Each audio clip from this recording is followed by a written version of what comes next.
कृष्णाय वासुदेवाय हरये परमात्मने प्रणतक्लेशनाशाय गोविन्दाय नमो नमः। सच्चिदानन्दरूपाय विश्वोत्पत्त्यादिहेतवे तापत्रय विनाशाय श्रीकृष्णाय वयं नमः। समस्त कथा श्रोता बंधुओं को सादर जय श्री कृष्ण, जय श्रीमन नारायण। आइए चलते हैं कथा प्रवाह में सुखताल, जहाँ श्री सुखदेव जी महाराज राजा परीक्षित जी को श्रीमद् भागवत महापुराण की कथा सुना रहे हैं। आइए आप और हम सभी चलते हैं सुखताल और श्री सुखदेव जी महाराज के मुखारबिंद से श्रीमद् भागवत महापुराण की कथा सुनते हैं, श्रवण करते हैं। तो कथा में प्रवेश करें इससे पहले थोड़ा पिछला प्रसंग देख लेते हैं। पिछले प्रसंग में हमारा 10वां स्कंद, उसका पूर्वार्ध और उसका 14वें अध्याय तक की कथा सुखदेव जी महाराज सुना चुके थे। 14वें अध्याय की कथा में ब्रह्मा जी का मोह, फिर उनके मोह का नाश, और जब मोह का नाश हुआ तब महाराज फिर उन्होंने भगवान की स्तुति की थी, क्योंकि जब तक मोह रहेगा तब तक भगवान की स्तुति नहीं होगी, और जब मोह खत्म हो जाएगा तो महाराज जी भगवान की स्तुति फिर करनी थी उनको, ब्रह्मा जी को। तो ब्रह्मा जी ने भगवान की स्तुति की है। भगवान ने ब्रह्मा जी को ब्रह्मलोक में भेजा है, अपने ग्वाल बालों को और अपने सभी उन जो है बछड़ों को लेकर के भगवान पुनः जो है वृंदावन में पधारे हैं। यहाँ तक की कथा हो गई थी महाराज। आज की कथा में हमारा 15वां अध्याय चलेगा। 15वें अध्याय में एक तो धेनुकासुर नाम का राक्षस था महाराज, अब वो भेजा उन्होंने। कंस ने मथुरा से क्या भेजा? धेनुकासुर। तो धेनुकासुर का उद्धार करेंगे भगवान, और ग्वाल वालों को काली नाग के विष से वो बचाएं। अब भगवान जो है वत्सपाल से क्या बन गए हैं? गोपाल बन गए हैं। अब इनको गाय चराने की अनुमति मिल गई है। आइए चलते हैं कथा में, क्या कह रहे हैं सुखदेव जी महाराज। श्री शुक उवाच ततश्च पौगंडवयः स्थितौ ब्रजे बभूवतुस्तौ पशुपाल सम्मितौ गाश्चारयन्तौ सखिभिः समं पदैः वृंदावनं पुण्यमतीव चक्रतुः। जो पवित्र जो वृंदावन है, उस पवित्र वृंदावन को और भी पवित्र करते हुए वो भगवान श्री कृष्ण जी और बलराम जी अपने चरणों के द्वारा महाराज उस वृंदावन में विचरण करने लगे। जो वृंदावन पहले से ही पवित्र है, उस वृंदावन को पुनः पवित्र करने के लिए भगवान क्या करने लगे? गाश्चारयन्तौ। महाराज अब गाय चराने लग गए हैं। अवस्था क्या आगे? पौगंडवयः। पहले क्या थी? कुमार अवस्था थी। महाराज कुमार अवस्था 4-5 साल तक की रही, और जो ही 5 साल पूरे हुए महाराज 6ठे साल में लगे उनको गाय चराने के लिए अनुमति मिल गई है। पशुपाल सम्मित हो, आप अब गाय चरा सकते हैं। तो इस प्रकार अब वो गाय चराने लगे हैं। किसके साथ? सखी भी समम घाचारयंतो सखी भी समम पदई। अपने मित्रों के साथ अब गाय चराने लगे हैं, और गाय चराते हुए वृंदावन में जाते और अपने चरणों से वृंदावन को अत्यंत पवित्र करते। एवं वृंदावनम श्रीमत् कृष्ण प्रीतमनः पशून् रेमे संचारयन अद्रेह सरिद्रोदसुसानुगः। इस प्रकार कहते हैं महाराज, परम सुंदर वृंदावन को देखकर भगवान श्री कृष्ण बहुत ही आनंदित हुए। वे अपने सखा ग्वाल बालों के साथ गोवर्धन की तराई में यमुना के तट पर गायों को चराते हुए और महाराज अनेक प्रकार की लीलाएं करने लगे। श्रीदामा नाम गोपालो राम के सवयो सखा सुबलस्तोक कृष्णाद्या गोपा प्रेमणेदमब्रुवन्। उनके सखाओं में एक का नाम है स्त्रीदामा। महाराज विद्या के समय में सुदामा और बाल लीला के समय में श्री दामा, ये भगवान के मित्र हैं। तो बाल लीला में श्री दामा नाम की एक सखा हैं, उनके गाय चराने वालों में से। ये भगवान कृष्ण के और महाराज बलराम जी दोनों भाइयों के परम मित्र हैं। और भी उनके सखा हैं, उनके नाम बताएं, सुबल, तोक कृष्ण। इस प्रकार के जो अन्य मित्र हैं, जो ग्वाले हैं, गाय चराने वाले, उन्होंने बड़े प्रेम से महाराज इन दोनों भाइयों से कहा, राम राम महाबाहो कृष्ण दुष्ट निबर्हण इतो बदूरे सुमहत वनम तालालि संकुलम। हे महाबाहो, हे बलराम जी, हे दुष्टों के संहार करने वाले श्री कृष्ण जी, यहाँ से थोड़ी ही दूर पर एक बड़ा भारी वन है, उसमें पंक्तिबद्ध ताल के वृक्ष हैं। महाराज हमें भूख भी लग रही है, और ये ताल के वृक्ष के जो फल हैं पके हुए, महाराज उनकी बहुत बड़ी सुगंध भी आ रही है। फलानि तत्र भूरीणि पतन्ति पतितानि च सन्ति किन्तु रुद्धानि धेनुकेन दुरात्मना। तत्र भूरीणि फलानि, महाराज बहुत सारे फल हैं उसमें जो पक पक करके नीचे गिर रहे हैं। लेकिन महाराज एक दुष्ट राक्षस जो धेनुकासुर है, उस धेनुकासुर ने महाराज उन फलों के खाने पर सबको रोक लगा रखी है। इस समय महाराज धेनुकासुर नाम का राक्षस रहता है, और उसके भय से कोई इन फलों को खा नहीं पाता है। इसीलिए महाराज सोति वीर्योसुरो राम हे कृष्ण खर रूप दृक् आत्मतुल्य बलैरन्य ज्ञाति भीर बहुभिर्भृत है। बड़ा परम महाराज वो जो है पराक्रमी हैं। वो जो धेनुकासुर है बड़ा पराक्रमी है। हे बलराम जी, हे भगवान कृष्ण जी, वो अकेला नहीं है, तो बहुभी ज्ञाति भी अन्य बहुभी ज्ञाति भी वृत है। और भी उसके जो भाई बंधु हैं, चाचा ताऊ हैं महाराज, उन सभी कुटुंब परिवार के साथ, पूरे कबीले के साथ महाराज वो यहाँ रहता है। और उसके जो परिवार वाले हैं वे भी उस धेनुकासुर के समान ही बलशाली हैं। उनकी वजह से कोई इस वन में प्रवेश नहीं कर पाता है। महाराज वो तो मनुष्यों को भी खा जाते हैं। तस्मात् कृत नराहारात भीतिर्निर्भिरमित्रहन् न सेव्यते पशुगण ही पक्षी संघेर विवर्जितम। है शत्रुघाती भैया, उस दैत्य ने अब तक न जाने कितने मनुष्य खा डाले हैं। यही कारण है कि महाराज उसके डर के मारे मनुष्य और पशु पक्षी भी उस जंगल में नहीं जाते हैं।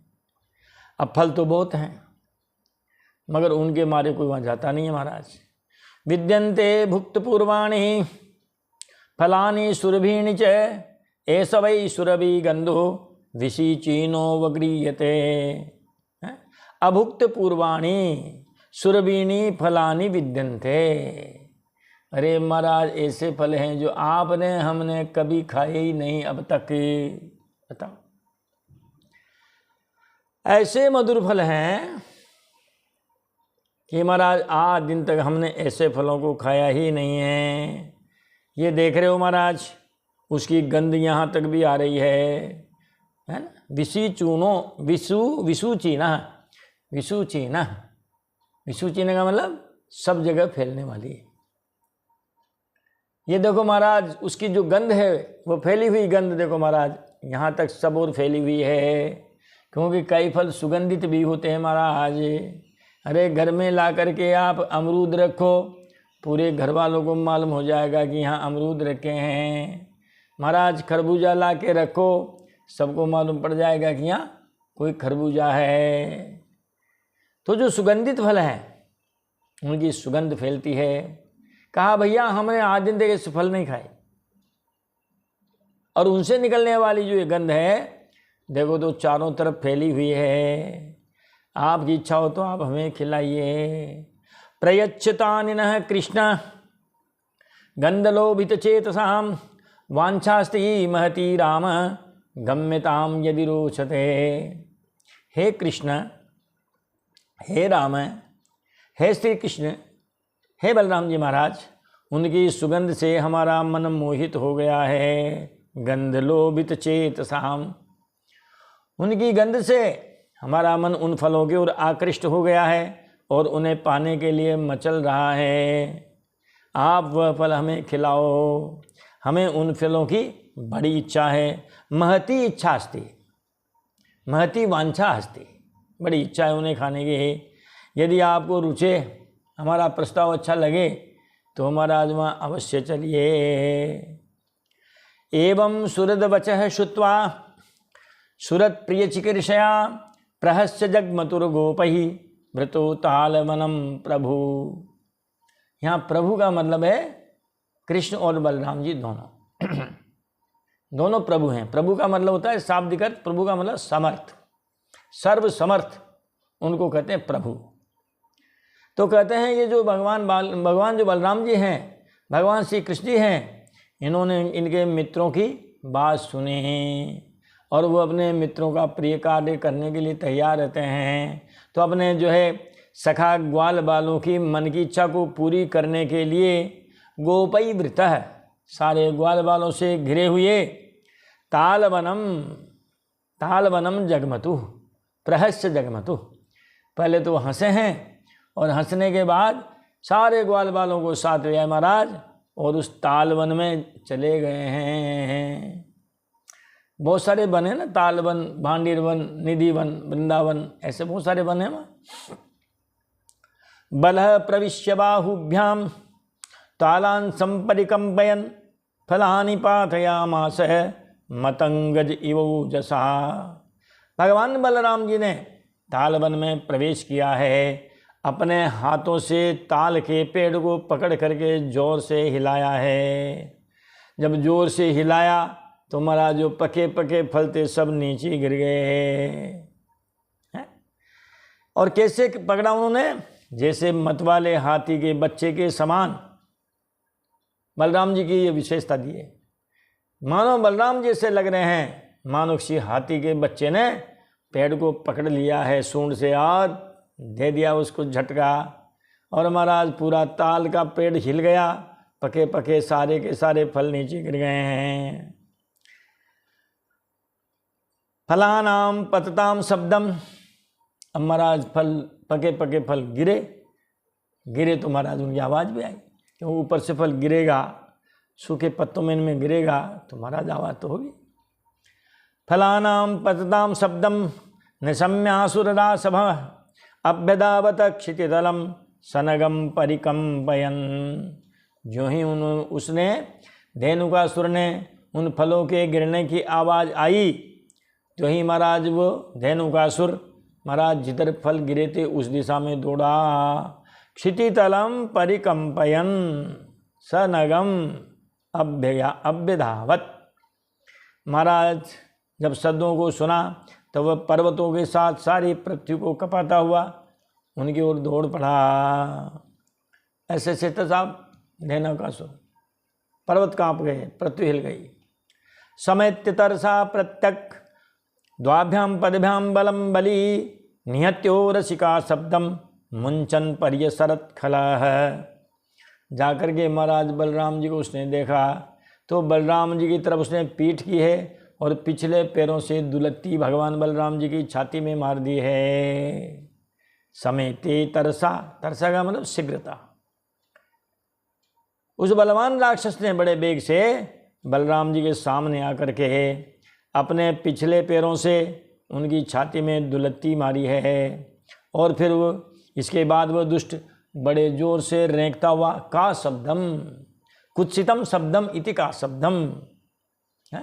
अरे भाई उसका कोई मधुर स्वर तो होता ही नहीं है, वो तो रेंकता है, तो इसीलिए लिखा का शब्दम कुत्सितम शब्दम इति का शब्दम।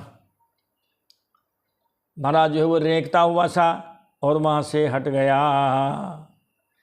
फिर दौड़ करके आया महाराज। पुनरास आद्य संरब्ध बड़ा क्रोध में मर करके उपक्रोष्टा पराक्षित, उपक्रोष्टा है नहीं गधा, चरणावपरौ राजन् बलाय प्राक्षिपदृशः पुनरासाद्य संरब्धः उपक्रोष्टा परास्थितः चरणावपरौ राजन् बलाय प्राक्षिपदृशः। फिर आ गया महाराज, गदा क्रोध में भरकर फिर रेंकता हुआ दूसरी बार भी बलराम जी के पास पहुंचा और उनकी ओर पीठ करके फिर उसने बड़े क्रोध से अपने पिछले पैरों से दुलत्ती भगवान को मारी है। अब की बार बलराम जी बहुत सावधान हैं, इसलिए उन्होंने क्या किया, सतम गृहीत्वा प्रपदो भ्रामयित्वेकपाणिना चिक्षिप तृणराजाग्रहे ब्राह्मण त्यक्त जीवितम। बलराम जी महाराज ने एक पाणिना अपने एक हाथ से उस गधे के धेनुकासुर के महाराज पिछले दोनों पैर पकड़ लिए हैं। गृहीतम सतम गृहीत्वा प्रपदो, प्रपदो है ना पिछले पैर पकड़ लिए, एक ही हाथ से पकड़ लिए तूने, हर घुमाया महाराज, घुमा रहे चिक्षेप तृणराजाग्रे। महाराज घुमा कर उन्होंने वो जो ताड़ के पेड़ थे उन ताड़ के पेड़ पे उसको दे मारा बचेट। जब दे मारा तो मारा तो घुमाते समय उस गधे के प्राण पखेरु उड़ गए। ये देख लो महाराज, जब घुमाया उसी समय प्राण पखेरु उड़ गए। और अब आराम से ग्वाल बालों ने बड़े महाराज उन ताल के फलों को खाया है और आनंद किया है। इस प्रकार भगवान वहाँ पर लीला कर रहे हैं। और अब गायों को गोपालों को प्यास लगी है तो उन्होंने उस कालिंदी यमुना का जल पी लिया है, जो जल कालिए नाग के विष से विषैला हो रहा था महाराज। और भगवान का तो एक ही नियम है कि जो कोई घमंड करेगा उसका घमंड चकनाचूर करना ही है। चाहे महाराज वो नारद जी हों, चाहे ब्रह्मा जी हो, चाहे शिव जी हों, चाहे देवराज इंद्र हो, कोई भी हो, सुनहु राम करे सहजे स्वभावु जन अभिमान न राखेहु काहू। सुनहु राम करे सहजे स्वभावु जन अभिमान न राखेहु काहू। किसी का अभिमान नहीं रहने देते हैं। इस कालिए नाग को अपने विष पर बड़ा घमंड था महाराज। सारे जिसे गड्ढे में वो रहता था, दह बोलते उसको, कालिए दह। आज भी वृंदावन की परिक्रमा करेंगे आप तो महाराज जब पता नहीं वही है कि हो रहे, लेकिन लोग कहते हैं वहाँ के कि ये वही कदम्ब का पेड़ है जिस पर भगवान ने चढ़ करके कमर पट्टा कस के ताल ठोक के और यहीं से यमुना में कूदे थे। तो महाराज वो उन्होंने ताल के फल खाए, गायों ने खूब जो है चारा खाया। प्यास लगी तो चलो जी यमुना की तरफ है। वो कालिए दह के पास ही जो है उनका स्थान था।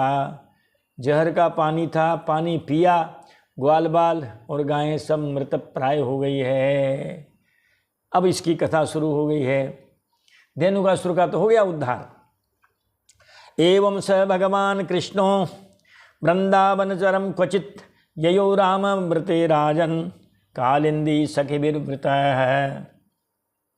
सुखदेव जी महाराज कहते हैं कि हे राजन, इस प्रकार भगवान श्री कृष्ण वृंदावन में अनेकों लीलाएं करते हुए एक दिन अपने सखा ग्वाल बालों के साथ वे यमुना जी के तट पर गए। उस दिन बलराम जी उनके साथ नहीं थे। बलराम जी को नहीं ले गए। कहा यार अपनी लीला में हो सकता है थोड़ी बाधा डाल दें, इसीलिए उनको, और फिर वो सजातीय थे। ये भी महाराज शेष नाग जी महाराज और कालिए भी नाग महाराज। तो कहीं ऐसा न हो कि इनके अंदर जो है कुटुंब के प्रति प्रेम हो जाए, शायद उसको नहीं मारने दें या उसको नहीं निकालने दें। बलराम जी कहा भैया आज आप यहीं रहो, हम ही जाते हैं। तो इस प्रकार ग्वाल बालों के साथ गए हैं और गाय चरा रहे हैं। अथ गावश्च गोपाश्च निदाघ